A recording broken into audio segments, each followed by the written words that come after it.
మీ business కు ప్రజలకి మధ్య వారధిలా మేముంటాం. ప్రతిరోజు 1.5 వాచ్ అవర్స్ ఉన్న మా ఆదాన్ ఛానల్ ద్వారా మీ బిజినెస్ ను ప్రమోట్ చేసుకోవాలనుకుంటే ఈ క్రింది నెంబర్ కి సంప్రదించండి. నమస్కారం గురుగారు. హరిత గారు నమస్కారం అండి. గురుగారు, ధనస్సు రాశి వాళ్ళకి ఆల్రెడీ ఇప్పుడు అర్ధాష్టమ శని స్టార్ట్ అయింది. వీళ్ళకి సూర్యుడేమో 6వ స్థానంలో ఉన్నాడు, కుజుడేమో 8వ స్థానంలో ఉన్నారు.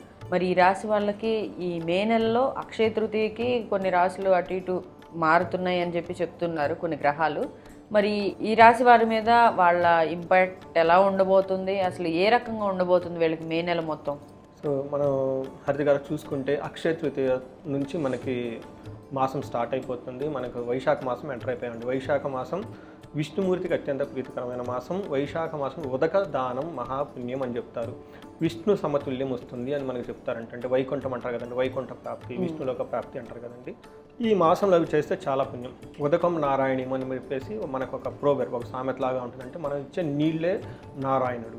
అందుకని వైశాఖ మాసంలో ఎండ చాలా ఎక్కువగా ఉంటుందండి. తీవ్రత మే మంత్ కాబట్టి చాలా ఎక్కువగా ఉంటుంది. ఈ టైంలో నీళ్ళను దానం చేస్తే చాలా పుణ్యం. ఎవరెవరికి మనుషులకు దానం చేయొచ్చు, పెట్లకు దానం చేయొచ్చు, తర్వాత మృగాలకి, పశువులకి, ఎవరికైనా దానం చేస్తే చాలా చాలా పుణ్యం.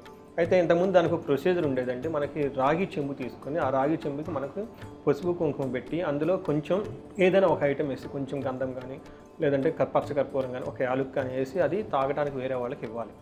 ఇస్తే అప్పుడు ఆ చెంబుతో సహా మనం ఇస్తే, ఆ పాత్రతో ఇస్తే అది చాలా పుణ్యం అని మనకు చెప్తారు. అయితే ఈ ప్రజెంట్ కాలమాన పరిస్థితుల ప్రకారం అంత మనం చేయలేకపోయినా అట్లీస్ట్ ఈజీగా ప్రతి ఒక్కరు చేయగలిగిందంటే వాటర్ బాటిల్స్ తీసేసుకొని మంచివి అవి ఒక 10-12 ఒక కేసు లాగా పెట్టుకొని మనకి హోల్సేల్గా తీసుకుంటే చాలా తక్కువగా రేటుగా కూడా పడుతూ ఉంటాం. 18 రూపీస్ 12 రూపీస్ ఏమో వస్తుంది. అవి తీసుకొని వెళ్ళేటప్పుడు దారిలో ఎక్కడైనా ఎవరైనా జనాలు కనిపిస్తూ ఉంటే వాళ్ళకి దాన్ని ఇచ్చేసండి. ఆ బాటిల్స్ ఇచ్చి అలా ఇచ్చేసుకుంటే వెళ్ళిపోయింది. అలా చేస్తే చాలా మంచిది. అందులోనూ అక్షయ తృతీయ రోజు చేస్తే ఇంకా చాలా పుణ్యం అనమాట. అంటే మన ప్రొసీజర్ ప్రకారం చేసుకుంటే వెళ్ళండి గుడ్. దానికి మంత్రాలు, చాంటింగ్లు అవంతా ఉంటే పోయినసారి మేము బెంగళూరులో ఒకరికి 21 బ్రాహ్మణోత్తములకి ఈ ప్రూవ్ చేయించాం వాళ్ళకి. తర్వాత మంచి రిజల్ట్ కూడా వచ్చింది. దానికి ఒక మంత్రాలు, ఒక ప్రొసీజర్ అదంతా ఉంటుంది. అయితే మనం అంతా చేయించుకుంటే బ్రాహ్మణులకి ఇవ్వమంటారా ఎక్కువ ఈ రాగి? ఎవరికి ఇచ్చినా పర్లేదండి.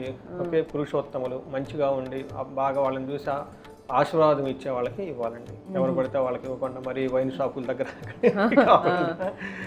అంటే మనకి ఇస్తే మంచిది. దానికి ఒక ప్రొసీజర్ ఉంటుందండి. వేద మంత్రాలు చదువుతూ పురుష సూక్తం నారాయణ ఇలా ఒక వేద మంత్రాలు చాంటింగ్లో ఇచ్చే ప్రొసీజర్ ఒకటి ఉంటుంది. దానం ఇచ్చే ప్రొసీజర్ వాళ్ళకి నామంగా గోత్రాలు అవన్నీ తీసుకొని అది లెంతీ పూజ ఎవరైనా చేయించుకుంటే అత్యంత బెస్ట్. అది వేద చాంటింగ్లు చేసుకుంటూ దానికి ఒక ప్రొసీజర్ ప్రకారం కనుక చేస్తామండి. బట్ అందరూ చేస్తారా లేదా మనకు కష్టం. మధ్యస్థమంగా ఒక 6గురికి 7గురికి 10 మందికి రాగి చెంబులు తీసుకొని తక్కువ రేట్లో 400, 500, 600కి వచ్చేస్తాయండి. ఒక 10 చెంబులు 11 చెంబులు తీసుకొని అందులో ఇవన్నీ వేసేస్తే పాత్రలు తీసుకొని ఇచ్చేస్తే అయిపోతుంది. అది కష్టం అనుకున్న వాళ్ళకి ఈజీ. మనం ఎక్కడో జాబులు చేసుకుంటూ ఉంటాం, సిటీలో ఉంటాం, ఇంత ప్రొసీజర్కి ఐడియా లేదు, పీజీలో ఉంటాం లేదంటే యూఎస్లో ఉంటాం, ఎక్కడో ఉంటాం, మనకి కుదరదు. కాబట్టి అదేదంటే something is better than nothing. ఏమీ లేదు దానికంటే ఏదో కొంచెం చేసుకోవటం బెటర్. కాబట్టి భక్తిగా, డివోషనల్గా ఈ వాటర్ బాటిల్స్ అలా ఇచ్చుకుంటే వెళ్ళిపోతే ఎక్కడన్నా రోడ్ల మీద ఆగి ఆ పుణ్యం వస్తుందండి. సో ఈ విధానం ఏంటంటే మన కాలమాన పరిస్థితుల ప్రకారం మనం మారుతూ ఉండాలి. కాబట్టి ఈ బిజీ లైఫ్ టైంలో అసలు చేయకుండా వదిలేకుండా ఇలా వాటర్ డిస్ట్రిబ్యూట్ చేసుకుంటే, బాటిల్స్ డిస్ట్రిబ్యూట్ చేసుకుంటే వెళ్ళిపోతే, అలానే మృగాలకు కానివ్వండి ఎక్కడైనా మనకు కుదిరినప్పుడు వేయలేనంత వరకు ఉదకం దానం చేస్తే విష్ణు తుల్యం, విష్ణు సమత్వం వస్తుంది అని చెప్పేసి మనకు చెప్తారు. అంతేకాకుండా ఎక్కడైతే నారాయణుడు ఉంటాడో అక్కడ లక్ష్మీదేవి కూడా ఉంటుందండి. లక్ష్మీదేవి వచ్చి వెళ్ళిపోతూ ఉంటుంది. చంచల స్వభావి, చంచలత్వం అనమాట. కానీ ఒక చోట మాత్రం స్థిరంగా కూర్చొని ఉంటుంది, అది విష్ణుమూర్తి పాదాల దగ్గర. అందుకని చెప్పి మనం ఎప్పుడైతే నరుడికి సహాయం చేస్తూ ఉంటామో అది మానవ సేవే మాధవ సేవ ఉన్నట్టు, మాధవుడికి ఎప్పుడైతే సేవ చేస్తామో లక్ష్మీదేవి వాళ్ళకి కటాక్షం వచ్చేస్తుంది అనమాట. ఇది ఓవరాల్గా మనకి వైశాఖ మాసంలో మన దీని గురించే అక్షయ తృతీయ రోజును కూడా జరుపుకుంటూ ఉంటాం అనమాట.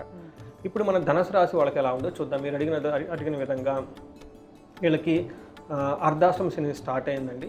కొంచెం జాగ్రత్తగా ఉండాలి. గురుగారు, అర్ధాష్టమ శనిలో ముఖ్యంగా ఎలాంటి సమస్యలు వీళ్ళకి ఎక్కువగా ప్రభావితం చేస్తాయంటారు? వీళ్ళకి 2 రకాలండి. అష్టమం అంటే 8. ఓకే, జ్యోతిష శాస్త్రంలో 8th house is the most dangerous house అనమాట. అందులోకి శుక్రుడు తప్ప ఏ ప్లానెట్ వెళ్ళినా కానీ మానసికంగా, శారీరకంగా చాలా ప్రాబ్లమ్స్ క్రియేట్ చేస్తూ ఉంటాయి. అందులోనూ శని వెళ్తే 2.5 సంవత్సరం అక్కడ ఉంటాడు కాబట్టి 2.5 సంవత్సరం కష్టాలు పడుతూ ఉంటారు. అయితే అష్టం అంటే అష్టమంలో అర్థం అంటే 4 కాబట్టి రాశి నుంచి తన జన్మ రాశి నుంచి 4వ ఇంట్లో గోచారంలో కరెంట్ ప్లానెట్స్ మూమెంట్ సూర్యుడు శని కనుక వెళ్తే అర్ధాష్టమ శని అంటారు.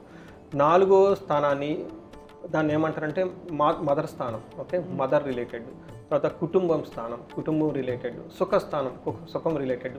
ఇలాంటి విషయాల్లో వాళ్ళకి బాగా లేట్ అవ్వటము, ఇబ్బందులు పడటం జరుగుతూ ఉంటుంది. అప్పటిదాకా చక్కగా హ్యాపీగా ఉన్న ఇంట్లో మనస్పర్ధలు రావటం, బంధువులతో గొడవలు పడటం, బంధుస్థానం కూడా అంటారు అనమాట. ఇవన్నీ జరుగుతూ ఎక్కువ ఉంటుంది. మనిషి లెగిస్తే ఎక్కడ ఉంటాడండి? ఇంట్లో ఉంటాడు, లేదంటే ఆఫీస్లో ఉంటాడు. ఇంట్లో సరిగా లేకపోతే అన్ని ప్రాబ్లమ్స్. నాకు తెలిసిన చాలా కేసులు లాస్ట్ ఇయర్ ఇది వృశ్చిక రాశి వాళ్ళకు ఉంది కాబట్టి అండి, భార్యాభర్తల మధ్య గొడవలు, డైవర్స్లు, నమ్మిన వాళ్ళు మోసం చేయటం, బంధువులతో గొడవలు, ఇలా ఏది చేసినా కలిసి రాకపోవటం, సుఖానికి సంబంధించి సరిగా నిద్ర కూడా పోలేరు. అట్లాంటి ప్రాబ్లమ్స్ అన్ని. సుఖస్థానం మనం ఎక్కడంటే ఇంట్లో కదా నిద్రపోయేది, ఇంట్లో కదా గ్రోత్ ఉండేది, ఇంట్లో కదా పిల్లలు ఉండేది. ఏదో ఒక ప్రాబ్లం ఇంట్లో ఇరిటేషన్ రావటం. నాకు తెలిసిన ఒక అతను 70 ఇయర్స్ ఏజ్డ్ అతను 65కి ఏమో రిటైర్డ్ అయ్యాడు, 4 ఇయర్స్. ఆ టైంలో వాళ్ళ మిస్సెస్ ఆయన మీద డైవర్స్ కేసులు వేసింది. 75 ఇయర్స్ ఏజ్లో ఆయనకి 70 ఇయర్స్, వాళ్ళ మిస్సెస్ 65 ఏమో. ఇంట్లో ఎప్పుడు గొడవే. వాళ్ళ చిన్న కొడుకు సంథింగ్ చనిపోయారు, వాళ్ళ కోడలు ఉంటుంది, ఆ కోడలకి అత్తగపడేది కాదు, ఈయన మధ్యలో వచ్చేవాడు. ఈ కోడలకి సపోర్ట్ చేస్తున్నామని చెప్పేసి వాళ్ళ మిస్సెస్ ఆయన మీద డైవర్స్ కేసు. ఇది చూడండి, ఇలా ఏదో ఒక ట్రబుల్ అనమాట ఇంట్లో. సో ఇవన్నీ జరుగుతూ ఉంటుంది. అప్పటిదాకా ఒక ప్లేస్లో ఉంటారు, సడన్గా ట్రాన్స్ఫర్ అయ్యి ఇంకో చోటకి వెళ్ళిపోతూ ఉంటారు. ఇలా కుటుంబానికి సంబంధించి, ఇంటికి సంబంధించి, సుఖానికి సంబంధించిన విషయాల్లో బంధువులతో విపరీతంగా గొడవలు, ఇవన్నీ జరుగుతూ ఉంటాయి. తర్వాత ప్రాణాలు పోయే అంత స్టేజ్ దాకా వచ్చేస్తూ ఉంటారు. అందుకని ధనుసు రాశి వాళ్ళు అయితే ఈ సంవత్సరం ధనుసు రాశి వాళ్ళకి అంత ఎఫెక్ట్ ఉండదు. మనకి రాశి ఫలాల్లో కూడా చెప్పుకున్నాం, చాలా వేరే గ్రహాలకి వీళ్ళకి అనుకూలంగా ఉంది. పర్టికులర్గా గురువు వీళ్ళకి చాలా అనుకూలంగా ఉండటంతో గురువు బలం, అలానే 3rd హౌస్లో రాహు రావటం, రాహు అనుకూలంగా ఉండటం. మనకి ఉగాది రాశి ఫలాల్లో ధనుసు రాశి వాళ్ళ గురించి చాలా డీటెయిల్డ్గా చెప్పుకున్నాం. అది ఫస్ట్ అందరు చూడాలి. ఎవరైనా కనుక మిస్ అయ్యి ఉంటే మంచి ఇన్ఫర్మేషన్ బాగా వైరల్ కూడా అయింది ఆ వీడియో. ఎవరైనా ఈ రాశి వాళ్ళు మిస్ అయ్యి ఉంటే ఇంకోసారి అది చూడండి. నాకు దాంట్లో చూసి మళ్ళీ అందులో ఉన్న పరిహారాలు మళ్ళీ అడిగితే నాకు అలా అడగదు, మీకు టైం వేస్ట్, నాకు టైం వేస్ట్ కదండి. అందుకని రాశి ఫలాలు ఉగాది ఎవరైనా ఉంటే 1-2 సార్లు చూడండి. అక్కడ మీకు ఏవైతే పరిహారాలు చెప్పానో అవే పరిహారాలు మీరు నాకు డైరెక్ట్గా చేసినా కానీ నేను అదే చెప్తాను. ఎందుకంటే అవి స్టాండర్డ్స్, బెస్ట్ పరిహారం ఆల్రెడీ వాళ్ళకి రికమెండేషన్ చేస్తున్నాం మనం. ఇప్పుడు మంత్లీ కనుక చూసుకుంటే ఇలాంటి మంత్లో వీళ్ళకి ధనుసు రాశిలో ఫస్ట్ ఇది చూద్దాం. నక్షత్రాలు మూల 1, 2, 3, 4 పాదాలు, పూర్వాషాఢ 1, 2, 3, 4 పాదాలు, ఉత్తర ఫస్ట్ పాదం. సరే, ధనుసు రాశి వాళ్ళకి పేరు బలం కనుక మనం చూసుకుంటే ఏ, యో, బా, బి, భూ, ధా, భా, ధా, భే అన్న అక్షరాలంతా కూడా మనకి ధనుసు రాశిలో ఉంటారు. మనం గ్రహస్థితిని బట్టి కనుక చూస్తుంటే May 15న సూర్యుడు వృషభ రాశిలోకి మూవ్ అవుతూ ఉన్నాడు అనమాట. తర్వాత బుధుడు సంచారం మేషరాశిలోకి, శుక్రుడు మీనరాశిలో, కుజుడు కర్కాటక రాశిలో. వాళ్ళకి ఆల్రెడీ అక్కడే ఉన్నారండి, వాళ్ళు June 7th వరకు అక్కడే ఉంటారనమాట. సో వీళ్ళకి గ్రహస్థితిని బట్టి మనకి లఘు గోచారము, సూక్ష్మ గోచారం అన్న కాన్సెప్ట్లో కనుక చూసుకుంటే వీళ్ళకి 6వ ఇంట్లో సూర్యుడు, మీరు చెప్పిన విధంగా 8th హౌస్లో కుజుడు, తర్వాత బుధుడు 5th హౌస్లో, శుక్రుడు 4వ స్థానంలో ఉన్నారనమాట. ఈ యొక్క గ్రహస్థితిని బట్టి మనం చూసుకుంటే వీళ్ళకి మనకి లఘు గోచారము, సూక్ష్మ గోచారం అన్న ఒక కాన్సెప్ట్ జ్యోతిష శాస్త్రంలో వివరించబడింది, మన మహర్షులు ఇచ్చారు. దీని ప్రకారం చూసుకుంటే శత్రునాశాంతః, ఈ టైంలో వీళ్ళకి శత్రువులు అనేవాళ్ళు ఉండరండి. శత్రు భయం అనేది ఉండదు. ఇప్పటిదాకా వీళ్ళని ఎవరిని ఇబ్బంది పడుతూ ఉన్నా కానీ వీళ్ళతో పై హ్యాండ్ అవుతూ ఉంటుంది. తర్వాత భార్య సుతాది కలహం, వీళ్ళకి భార్యతోటి, వైఫ్ తోటి, పిల్లలతోటి, లేదంటే హస్బెండ్ తోటి పిల్లలతో గొడవలే అవకాశం ఎక్కువగా ఉంటుంది. సుఖ సుహృత అభివృద్ధి, జనరల్గా అయితే వీళ్ళకి ఫ్రెండ్స్ ద్వారా ఒక ప్రాస్పరిటీ, లక్ వచ్చే అవకాశం ఎక్కువగా ఉంది. అయితే ఇప్పటిదాకా వీళ్ళ ఫ్రెండ్స్ కానీ ఎవరైనా కనుక సపోర్ట్ చేస్తూ ఉంటే ఈ టైంలో ఫ్రెండ్స్ నుంచి వాళ్ళ నుంచి సపోర్ట్ రాదు. కొంచెం వాళ్ళ పాయింట్ ఆఫ్ వ్యూ అంటే జాయింట్ పార్ట్నర్స్ వాళ్ళు చేస్తుంటారు కదా, పార్ట్నర్షిప్ చేస్తుంటారు కదా ఫ్రెండ్స్తో కలిసి, ఇలాంటి వాళ్ళతో సపోర్ట్ రాకుండా అంత ప్రాస్పరిటీ ఉండదు. ఒక తటస్థంగా, అంటే లాస్ అని చెప్పను, తటస్థంగా ఉంటుంది, కొంచెం హోల్డ్లో ఉండే పరిస్థితి ఎక్కువగా కనిపిస్తుంది. ఇది లఘు గోచారం, సూక్ష్మ గోచారం కాన్సెప్ట్ అనమాట. మనం డీటెయిల్ కనుక చూస్తే మనకి సూర్యుడు 6వ ఇంట్లో ఉంటే ఏమవుతుంది? సూర్యుడు 6వ ఇంట్లో ఉండటంతో మనకి మహర్షులు ఏం చెప్తారంటే షష్టౌ రవౌ, 6వ ఇంట్లో కనుక రవి ఉంటే ఏమవుతుంటే సుఖాధీన్ యత్న కార్యార్థ సాధనం, దేహ రోగ్యాది సంతోషం, వస్త్రధాన్యాది లాభకృత్ అని చెప్తూ ఉంటారు. అంటే ఏమవుతుందంటే సౌఖ్యంగా ఉంటారు, మంచి సుఖంగా ఉంటారు, అనుకున్న కార్యాలని అనుకున్న విధంగా పూర్తి చేస్తూ ఉంటారు. దేహ కార్యార్థం ఏమవుతుందంటే దేహ ఆరోగ్యాది, శరీరం ఆరోగ్యంగా ఉంటుంది, తర్వాత సంతోషంగా ఉంటారు, తర్వాత వీళ్ళకి ధన ధాన్య లాభము, వస్త్ర లాభం ఇవన్నీ కనిపిస్తుంది. ఓవరాల్గా కనుక చూసుకుంటే ధైర్యంగా ఉండి చాలా బాగుంటారు. అయితే వీళ్ళకి 12th హౌస్లో దృష్టి ఉండటంతో 12th హౌస్ రిప్రజెంటేషన్ స్లీప్ అండి, మంచిగా చక్కగా నిద్రపోవటం, ఏమంటారు లవ్, తర్వాత రొమాన్స్, లగ్జరీ, ప్లేజర్స్ ఇట్లాంటి వాటికి సంబంధించిన విషయాల్లో అంత ఇంట్రెస్ట్ చూపించకుండా ఉంటారు ఈ టైంలో అనేది మనకి ఓవరాల్గా శాస్త్రాల్లో చెప్పబడిందండి. తర్వాత మనకి కుజుడు మీరు అడిగిన విధంగా కనుక చూసుకుంటే ఆయన ఉన్న పొజిషన్ 8th హౌస్. 8th హౌస్లో కుజుడు అంత మంచి పొజిషన్ కాదు, కాకపోతే తన దృష్టి వేరే 11th హౌస్లో 3rd హౌస్లో ఉండటం వల్ల వీళ్ళకి ధనుసు రాశి వాళ్ళకి కుజుడు 8th హౌస్లో మిక్స్డ్ రిజల్ట్ ఇస్తారని చెప్పుకోవాలి. ఫస్ట్ పాజిటివ్ సైడ్లో కనుక చూసుకుంటే 11th హౌస్లో దృష్టి ఉండటం వల్ల ఏమవుతుందంటే అనుకున్న పని అనుకున్న విధంగా కరెక్ట్గా జరుగుతూ ఉంటుంది. యత్న కార్యానుకూలత్వం, తర్వాత ధైర్యంగా ఉండేసి అన్ని పనులు చేస్తూ ఉంటారు. 3rd హౌస్లో ఉండటంతో వస్త్రలాభం, ధనలాభం, ఇష్టసిద్ధి కార్యం, అంటే ప్రాపర్గా వీళ్ళు కనుక చూసుకుంటే ఈ మంత్లో సూర్యుడి వల్ల, కుజుని వల్ల అనుకున్న పనులు అనుకున్న విధంగా చక్కగా జరుగుతాయి. తర్వాత శత్రువులపైన వీళ్ళ ఆధిక్యత ఉంటుంది, చాలా ఏమని చెప్తారు డైనమిక్గా యాక్టివ్గా ఉండేసి ముందుకెళ్ళే ఉండే టైం వీళ్ళకని మనం చెప్పుకోవాలి. అయితే 8th హౌస్లో ఉండటం వల్ల కుజుడు కొంచెం జాగ్రత్తగా ఉండాలి. వీళ్ళకి 8th హౌస్లో కుజుడు ఉండటం వల్ల రోగం, విపరీతమైన దగ్గు వస్తుందండి వీళ్ళకి. నాకు పార్వతీపురం అని మీరు వినే ఉంటారు వైజాగ్ దగ్గర, అక్కడ నుంచి ఒక కాల్ వచ్చిందండి. ఏమంటే మీరు చెప్పారు కదండి దగ్గు వస్తుందని, నాకు కరెక్ట్గా ఇదే ఐఎమ్ సఫరింగ్ విత్ దగ్గు అండి, అది నాకు పోవటం లేదు, అప్పటికి 15-20 డేస్ నుంచి ఏమో పోతుందండి, హాస్పిటల్కి వెళ్ళిన మెడిసిన్ తీసుకున్న పోలేదండి, మీది ఇప్పుడే విన్నానండి, మీకు ఫీడ్బ్యాక్ ఇస్తున్నానండి, మీకు యూజ్ అవుతుంది అని చెప్పేసి నా రాసిదండి అని చెప్తున్నారు అనమాట. ఇందులో చాలా క్లియర్గా రాశారండి. మనకి ఏముంది 8th హౌస్లో కనుక ఏమవుతుందంటే కసారోగం, అంటే విపరీతమైన దగ్గు వస్తుందంట, స్థాననాశనం, అప్పుల వల్ల అవమానాలు జరిగే అవకాశం ఎక్కువగా ఉంటుంది, ధన నష్టం జరుగుతూ ఉంటుందండి. తర్వాత బ్లడ్కి సంబంధించిన విషయాల్లో కొంచెం వీళ్ళకి ఏమని చెప్తారు రక్త దోషం వల్ల వ్యాధులు అని చెప్తారు అనమాట. బ్లడ్లో కొంచెం చేంజెస్ రావటం వల్ల వాళ్ళకి బ్యాక్టీరియల్ ఇన్ఫెక్షన్, వైరల్ ఇన్ఫెక్షన్ కానీ సంథింగ్ రిలేటెడ్ టు బ్లడ్లో చేంజ్, హిమోగ్లోబిన్ తగ్గటం కానివ్వండి, లేదంటే ఇలా బ్లడ్కి సంబంధించిన తేడాలతో వీళ్ళకి రోగాలు వచ్చి ఇబ్బంది పడే అవకాశం ఎక్కువగా ఉంటుంది. కొంచెం జాగ్రత్తగా ఉండటం ఎంతైనా అవసరం. అగైన్ శుక్రుడు వీళ్ళకి 4వ ఇంట్లో 10th హౌస్లో చూడటం వల్ల వీళ్ళు కూడా ఒక మంచి యోగ్యతను ఇస్తున్నారని మనం చెప్పుకోవాలి.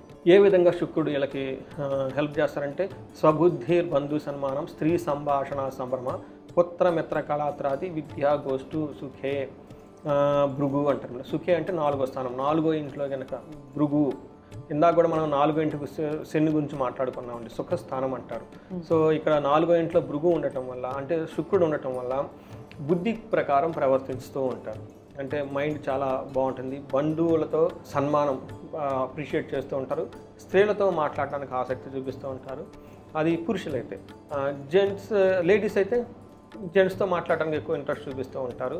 పుత్ర మిత్ర కళాత్ర బంధువులతో హ్యాపీగా ఉంటారు. పుత్రులు, మిత్రులు, కళాత్ర అంటే స్పౌస్, హస్బెండ్ కానీ వైఫ్ కానీ, కళాత్ర అంటే వాళ్ళతో మాట్లాడడానికి హ్యాపీగా ఉంటారు. ఒక హయ్యర్ లెవెల్ ఆఫ్ డిస్కషన్ మాట్లాడుతూ ఉంటారు, ఆధ్యాత్మికత గురించి, భవిష్యత్తులో ఎలా వెళ్తే బాగుంటుంది, అంటే పనికిరాని మాటలు కాకుండా పనికొచ్చే మాటలు మాట్లాడుతూ చాలా ఇంప్రెసివ్గా ఉంటారు. తర్వాత వీళ్ళకి బంగారం కొనే అవకాశము, ధనం వచ్చే అవకాశము, ఆఫీస్లో ప్రొఫెషనల్ రిలేటెడ్ మ్యాటర్స్లో వీళ్ళకి బాగా పాజిటివ్గా ఉంటుందన్నమాట. ఇవన్నీ మనకి శుక్రుడు. ఒక రకంగా చూసుకోవాలనుకుంటే ఈ ధనుసు రాశి వాళ్ళకి చాలా రోజుల తర్వాత ఒక మంచి టైంలో ఉన్నారు అని మనం అనుకోవాలి. అయితే వీళ్ళకి అర్ధాశ్రమ శని కూడా ప్రభావం ఉంది. అయితే ఈ సంవత్సరం అంత దాని యొక్క ప్రభావం ఉండదు, కానీ ఎందుకైనా మంచిది ఏంటంటే అదేంటంటారు చూడండి, క్యూర్ ఈజ్ బెటర్ దెన్ అంటారు చూడండి, prevention is better than cure, prevention is better than cure. జబ్బు వచ్చిన తర్వాత టాబ్లెట్లు వేసుకునే కంటే కూడా ముందుగానే చక్కగా హెల్తీగా ఉండటం, బాగలేనప్పుడు కొంచెం బాడీ హీట్ కాకుండా వాటర్ తాగటం, కూల్ డ్రింక్, ఇలా మన కోకోనట్ వాటర్ ఇవన్నీ తాగటం, ఎలా మనం ప్రివెన్షన్ చేసుకుంటామో. వీళ్ళకి అర్ధాశ్రమ శని ఉంది కాబట్టి ఇప్పటి నుంచే చాలా మైండ్లో పెట్టుకొని కాషన్గా ఉండాలి. ఎందుకంటే డబ్బులు పోయిన తర్వాత మన దగ్గరికి తలా నూరు నెత్తి కొట్టుకునే ఉపయోగం ఉంటుంది కదండి. రిలేషన్షిప్స్ పాడు చేసుకుంటే తర్వాత వస్తాయో చెప్పండి. సో అందుకని ఈ రాశి వాళ్ళు ఇది ఇలా ఉంటుంది అని ముందుగానే గ్రహించి, అదేదో ఆ సినిమాలో డైలాగ్ ఉంటుంది, ఎక్కడ ఎగ్గాలో కదా ఎక్కడ తగ్గాలని, ఈ మన ఇంటికి సంబంధించిన విషయాల్లో కొంచెం ఒక స్టెప్ బ్యాక్ తీసుకొని ఉంటే చాలా చాలా బాగుంటుందండి. అండ్ కేర్ తీసుకుంటే చాలా బెటర్. మరి నక్షత్రాన్ని బట్టి చూసినట్టయితే కనుక గురుగారు వీళ్ళకి ఎలా ఉండబోతుంది? ఇందులో మూల, పూర్వాషాఢ, ఉత్తరాషాఢ నక్షత్రాలు ఇందులో ఉంటాయి. సో ఇందులో మనకి మూలా నక్షత్రం వాళ్ళని కనుక చూసుకుంటే వీళ్ళకి లాభప్రదంగా ఉంటుంది, ధన ప్రవాహంగా ఉంటుంది, బాగుంటుంది. మనకి ఛాలెంజెస్ కనుక చూస్తుంటే అతి భయము, బంధనము, భయము, ఇవి వీళ్ళకి ఛాలెంజెస్. తర్వాత పూర్వాషాఢ నక్షత్రం వాళ్ళకి ధన ప్రాప్తి, లాభము, బంధనము, హాని, భయము ఇవి జరిగే అవకాశం ఎక్కువగా ఉంది. తర్వాత ఉత్తరాషాఢ నక్షత్రం వాళ్ళకి పాజిటివ్ సైడ్లో కనుక చూసుకున్నాం అనుకోండి, జయప్రదంగా ఉంటుంది, ధన ప్రవాహంగా ఉంటుంది, లాభ ప్రవాహంగా ఉంటుంది, ధనము అంతా బాగుంటుంది. మనకి ప్రికాషన్స్ ఎక్కడెక్కడ జాగ్రత్తగా ఉండాలని మనం కనుక చూసుకుంటే వీళ్ళకి ధనహీనత, వచ్చిన ధనం మళ్ళీ కోల్పోయే అవకాశం ఎక్కువగా ఉంటుంది, హాని ఉంటుంది, బంధనము, బంధించబడినట్లు కూడా ఉండే సిచ్యువేషన్స్ ఎక్కువగా ఉంటుంది. ఇది మనకి నక్షత్రం ప్రకారం. మనకి లత్తా అన్న కాంబినేషన్ కనుక చూసుకుంటే ఉత్తరాషాఢ నక్షత్రం వాళ్ళకి రాంగ్ డెసిషన్ తీసుకునే అవకాశం ఎక్కువగా ఉంది, చాలా కేర్ఫుల్గా ఉండాలి. కన్ఫ్యూజన్ స్టేజ్లో ఉంటారు, రాంగ్ డెసిషన్ తీసుకుంటారు. పర్టికులర్గా transaction related by mistake 2 times money transfer చేయటం, బై మిస్టేక్ అవసరం లేని ఆర్డర్ని ఆన్లైన్లో పెట్టడం, మా మిస్సెస్ ఇట్లాంటి భలే చేసేస్తుంటుంది. ఆర్డర్ ప్లేస్ చేస్తుంది, వచ్చిన తర్వాత మళ్ళీ రియలైజ్ అయ్యి అనవసరం రాంగ్ ఇవ్వడం, మళ్ళీ రిటర్న్ ఇవ్వటం. ఈ టైప్ ట్రాన్సాక్షన్ రిలేటెడ్ మాట్లాడేటప్పుడు ఇలాంటి విషయాల్లో ఇంటెలిజెంట్ వీళ్ళకి యాక్టివ్గా పనిచేయదు, కేర్ఫుల్గా ఉండాలి, పర్టికులర్ ఎనీథింగ్ ట్రాన్సాక్షన్ జరిగే విషయంలో.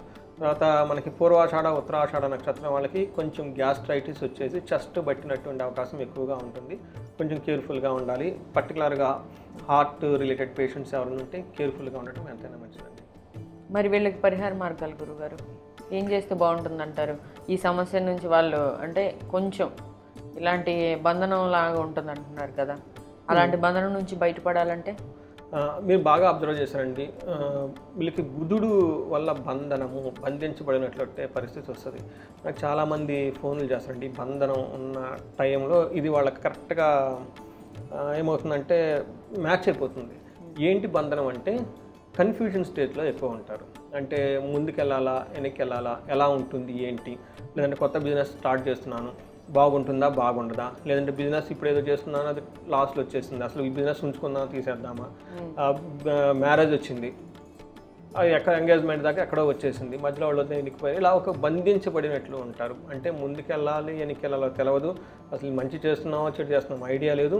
ఇలా బంధించబడిన ఉన్నట్టు సిచ్యువేషన్స్ కనుక ఉంటే వాళ్ళు ఏం చెప్తారంటే గురువుల్ని కలవాలి. గురువులు కలిసిన వాళ్ళు, సబ్జెక్ట్ మ్యాటర్ ఎక్స్పర్ట్స్ కానివ్వండి, మెంటార్స్ని కానీ ఇలాంటి వాళ్ళని కలిసి వాళ్ళ దగ్గర సరెండర్ అయ్యి ఇది ఇలా నేను ఫేస్ చేస్తున్నాను, ఎలా వెళ్తే బాగుంటుంది కొంచెం గైడెన్స్ ఇవ్వండి అంటే వాళ్ళు గైడ్ చేస్తారండి. అది రెండోది. వీళ్ళకి మనకి పెంచర్ల అని ఒక ఊరు ఉందండి, ఇది మనకి శంషాబాద్ ఎయిర్పోర్ట్ దగ్గర ఒక 30 kilometers, మనకి Bengaluru national highway, just Hyderabad cross అయిన వెంటనే వచ్చేస్తుంది, లెఫ్ట్ సైడ్కి వెళ్ళిపోతే ఒకటే రోడ్డు టెంపుల్కి వెళ్ళిపోతుంది. ఇక్కడ అనంత పద్మనాభ స్వామి ఉంటారండి. ఇక్కడ 2 రీజన్లు ఉన్నాయి వీళ్ళకి ఇది టెంపుల్ విజిట్ చేయమని చెప్పడానికి. ఒకటి శుక్రుడి వల్ల వీళ్ళకి భయము హాని ఉంది. రెండోది బుధుని వల్ల బంధించబడినట్లు ఉన్న సిచ్యువేషన్ ఉంది. అదేదేమంటారు చూడండి, 1 shot 2 పెట్టలాగా ఈ 2 గ్రహాలకి మనకి ఉన్న ఈ లోపం పోవటానికి అనంత పద్మనాభ స్వామిని విజిట్ చేయమని చెప్పాలి. ఎందుకు అంటే అక్కడ మహాలక్ష్మి అమ్మవారు కూడా ఉన్నారు. శుక్రుడికి అధిష్టాన దేవత మహాలక్ష్మి. ఎప్పుడైతే మనం మహాలక్ష్మిని పూజిస్తామో శుక్రుడు శాంతపడతాడు, ఈ భయము హాని నుంచి పోయి ధనలాభం వస్తుంది. రెండోది వీళ్ళు బంధించబడినట్లు ఉంటారు. ఎవరు? బుధుడికి సంబంధించిన కారకత్వాలు. బుధుడికి సంబంధించిన కారకత్వాలు ఏంటి? ఎవరైతే సాఫ్ట్వేర్ వాళ్ళు ఉంటారో, ఎవరైతే రైటర్స్ ఉంటారో, ఎవరైతే మార్నింగ్ ఈ గుడి వాళ్ళు నాకు ఫోన్ చేశారు మీ ఇక్కడికి వచ్చే ముందు, జస్ట్ అదే కాల్లో ఉన్నాను. ఒక అతను సోషల్ మీడియాలో ఈ పోస్టులని పెడుతూ ఉంటారంట. ఒక వీడియో తీశానండి, చెప్పారు ఇక్కడ గుడికి వెళ్ళండి ముందుకని. అతను మొక్కున్నారంట. మొక్కున్న తర్వాత అప్పటి వరకు అతనికి 100K ఏమో సబ్స్క్రైబర్స్ ఏదో ఉన్నారంట. ఇది మొక్కున్న తర్వాత వితిన్ 3 months అక్కడికి వెళ్ళి వచ్చిన తర్వాత 200K అయ్యారండి అని చెప్పేసి ఆ చైర్మన్కి చెప్పారంట. ఆ చైర్మన్ నాకు ఫోన్ చేశారండి ఇలా జరిగిందండి అని. ఎందుకంటే ఇక్కడ బంధించబడినట్లు అక్కడ గ్రోత్ ఆగిపోయింది అనమాట. ఇలాంటి గ్రోత్ లేకుండా ఉండటానికి ఇక్కడ కారకుడు బుధుడు. బుధుడికి అధిష్టాన దేవత విష్ణుమూర్తి. అందుకని విష్ణుమూర్తిని మనం బయట చేసామనుకో బుధుడు తృప్తి పడతాడు. బుధుడు ఎప్పుడైతే తృప్తి పడతాడు బంధించబడిన సిచ్యువేషన్ బయటకు వచ్చేస్తారు. అందుకని ఎవరైతే సాఫ్ట్వేర్లు ఉంటారో, ఫిల్మ్ యాక్టర్స్ ఉంటారో, ఇలా రైటింగ్, స్క్రిప్టింగ్, ఈ న్యూస్ రైటర్స్ వీళ్ళంతా ఏంటంటే మాట, స్పీచ్, ఇన్ఫర్మేషన్ అటు ఇటు కమ్యూనికేట్ చేయటం అన్నమాట. దీనికి అధిష్టాన దేవుడు బుధుడు కాబట్టి ఈ వీళ్ళిద్దరికి సంబంధించిన కారకత్వాలు ఎవరైతే ఉంటారో, ఏమైనా రియల్ ఎస్టేట్ ప్రాపర్టీ అమ్మేవాళ్ళు, సేల్ చేసే వాళ్ళకి ఈ అనంత పద్మనాభ స్వామి టెంపుల్ కనుక విజిట్ చేస్తే ఆ పేర్లు అనంత పద్మనాభుడు, అనంతం అంటే ఇన్ఫినిటీ. మనం ఏమనుకుంటాం ఈ చిన్న చిన్న బంధాలు ఇదే మనం ఈ కాఫీ ఏదో కప్పులో లేలాగా బాయిలో కప్పలాగా ఇక్కడిక్కడే అనుకుంటా ఉంటాం అనమాట. అది కాదు, బయట అనంతమైన రిసోర్సెస్ ఉన్నాయి, అనంతమైన శక్తి సామర్థ్యాలు ఉన్నాయి. వాటిని కనెక్ట్ చేసుకోవడం మన ఇంపార్టెంట్. అట్లీస్ట్ మన దేవుడికి వెళ్ళి దగ్గర దండం పెట్టుకుంటే ఆయన గ్రేస్ మన మీద ఉంటే మనం కనెక్ట్ అయిపోతాం కదా. రైట్. చూడండి, అప్పటిదాకా 100K ఉన్న వాళ్ళు 200K 3 months. అట్లా ఎవరైనా కనుక ఇట్లా సోషల్ మీడియా వాళ్ళు ఎవరైనా ఉంటే చక్కగా అక్కడికి వెళ్ళేసి మాట్లాడి వీలైతే వాళ్ళు పోస్ట్ ఒకటి అందులో పెట్టండి, దేవుడి వల్ల ఆశీర్వాదం ఉంటుంది, టెంపుల్ అవుతుంది కదండి. అంతే కదండి, మంచి పనే కదండి, మంచి పని. ఒకళ్ళు మరి ఇంకెవరికైనా అలాంటి సిచ్యువేషన్ ఉంటే బయటపడతారు కదా. అదే స్వామి కార్యం సకార్యం అంటారు. స్వామి కార్యం చేశాము ప్లస్ స్వకార్యం మనకి నెరవేరింది. సో ఇది విజిట్ చేయమనండి. రెండోది ధనప్రాప్తి చాలా బాగుందండి. ఈ రాశి వాళ్ళకి ధనం చక్కగా రావాలి, అయినా కానీ రాలేదు అంటే ఒకసారి హారోస్కోప్ చూపించుకోండి. వీళ్ళకి కుబేర పాశుపదము, మహాలక్ష్మి సంపుటి శ్రీ సూక్త సంపుటీకరణతో విశేష మహాలక్ష్మి హోమం ఈ రెండు కనుక చేస్తే ఖచ్చితంగా ధన ప్రభావం వస్తుందండి. రాకుండా అయితే ఏమీ ఉండదండి. నేను పర్సనల్ ఎక్స్పీరియన్స్, మా క్లయింట్స్ ఎక్స్పీరియన్స్ ఎన్ని చేసి ఉంటామండి. చేసిన వాళ్ళకి చేసేస్తాం. అట్లా మనకి సమస్య తీవ్రతను బట్టి చేసుకోవాలి. ఇప్పుడు మొన్న ఒక ఆయన ఫోన్ చేశాడు, 4 కోట్లు అంట. 4 కోట్లు ఆగిపోయింది. పెద్ద అమౌంట్ కదా, చిన్న అమౌంట్. అది ఇవన్నీ ఇలాంటివి చేయించుకోవాలి. ఎవరి బిజినెస్ టర్న్ ఓవర్ అయితే 1 కోటి 2 కోట్లు దాటిపోయి ఉంటుంది అనుకోండి ఇయర్లీ, ఖచ్చితంగా ఒక చేయించుకోండి. ఎందుకంటే ధనం ప్రవాహం మీకుంటేనే కదా బిజినెస్ చేసేది. బిజినెస్ అంటేనే ధనం కదా. బిజినెస్ ఇంకా ధనలక్ష్మికి వాళ్ళ కోపం వచ్చేది రావట్లేదు అనుకోండి, అమ్మవారికి కొంచెం ప్రార్థించాలి, ఇవన్నీ చేసుకొని అంటే అమ్మవారికి పిలిచేది ధనం వచ్చేస్తుంది. ధనం ఇప్పుడు వస్తుంది, బిజినెస్ పెరిగిపోతుంది, ఎంప్లాయీస్ బాగుంటారు, అందరూ బాగుంటారు. అతిగా భయపడే వాళ్ళు ఎవరైనా కనుక ఉంటే వీళ్ళకి సుబ్రహ్మణ్యేశ్వర స్వామి భుజంగ స్తోత్రం చదువుకోండి, సుబ్రహ్మణ్య స్వామిని విజిట్ చేయాలి. ఇంకా వీళ్ళకి బాగా ప్రాబ్లంగా ఉంటే ఇంట్లో చక్కగా చండీ హోమం పెట్టి చేసుకోండి. చండీ పారాయణ, చండీ హోమం చేపించేసుకుంటే చక్కగా ఇంట్లో మంత్ర ఘోషతోటి ఉన్న నెగిటివ్ వైబ్స్ అన్నీ పోయేసి హ్యాపీగా నవ్వుతూ ఉంటారండి ఇంట్లో. సో చూసారు కదండి, ఎవరికైతే ప్రాబ్లమ్స్ మరీ తీవ్రత ఎక్కువగా ఉందనుకుంటారో వాళ్ళు గురువుగారు చెప్పిన విధంగా ఈ హోమాలు చేసుకుంటే కనుక దాని నుంచి బయటకు వచ్చేస్తారు. అలాగే బంధించబడి ఉండే లాంటి సిచ్యువేషన్ నుంచి బయటపడాలంటే కనుక ఒకసారి అనంత పద్మనాభ టెంపుల్ని విజిట్ చేయమని గురువుగారు చెప్తున్నారు. సో ఎవరికైతే ఆ ఇబ్బందులు మరీ ఎక్కువగా అనిపిస్తాయో వాళ్ళు ఖచ్చితంగా ఈ పరిహారాలు పాటించుకొని దాని నుంచి బయటపడవచ్చు. Thank you so much.